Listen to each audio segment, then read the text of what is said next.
on the fourth day of the Fannies my true love gave to me, for calling birds? Doesn't really fit, does it? Unless the movie that we're about to talk about has to do with calling birds. It might. I'm not going to spoil anything. Welcome back, everybody. It's the 2025 Fannie Awards. I'm Andrew Fantasia. Thanks so much for joining me here. It's time on this wonderful award show that is better than the Oscars in every way to talk about my number 7 favorite film of the year. This is exciting. Okay. This little envelope is going to contain a little name that's going to be bestowed upon with this little statue. So let's take a little moment to brace ourselves, because my number 7 favorite film of the year is Companion! To the surprise of no one who spent more than 5 minutes on Twitter, the concept of a sex robot has enough of an audience that there have been more than a bunch of films centered around it. Last year's Subservience was an okay little romp, but it walked so Companion could run. And Companion can run. Sophie Thatcher and Jack Quaid carry this film on their backs, hurtling it from one terrific scene to the next. There is a simple but extremely elegant screenplay to be had here, with tons of jokes returning to serve higher purposes later in the runtime. The film balances a lot of genres on its little head and never fumbles a single one. The writers also seem to know that this subject matter is something you've seen a dozen times before, so they rely on other clever ways of keeping you hooked.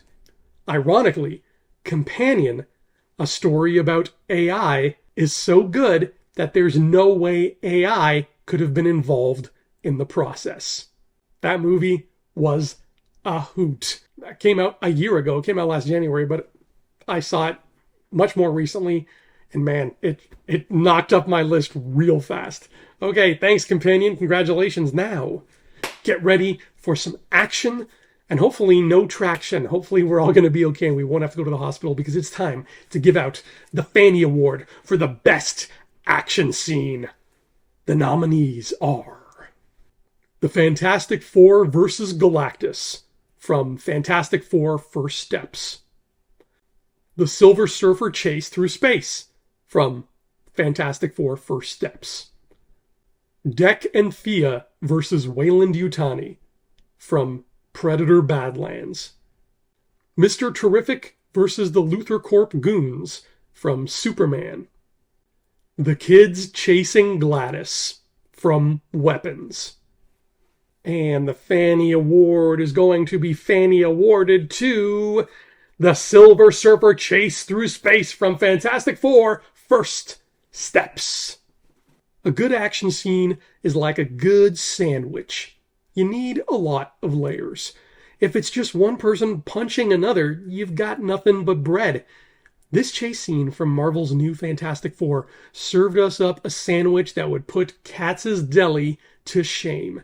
It's frightening enough when the Fantastic Four discover Galactus, the titanic being deep in space with aims on destroying their planet, but then, in their race to get home, they're pursued by the Silver Surfer, pretty much one of the most powerful characters in the cosmos.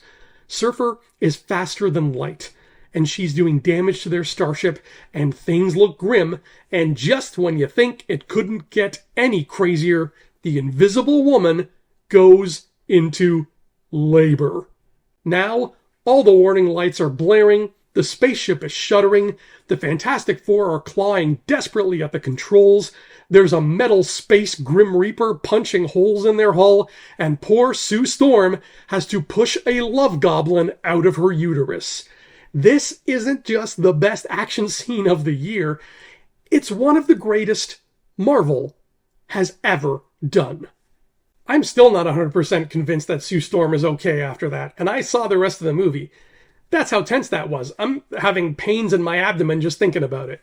But that'll do it for today. Tomorrow is day 5 of the Fannies, which is very exciting because not only do we talk about my number 6 favorite film of the year, but we're going to finally debut the Best Poster Award. Ooh, that's going to be a good one. Stick around. That happens tomorrow.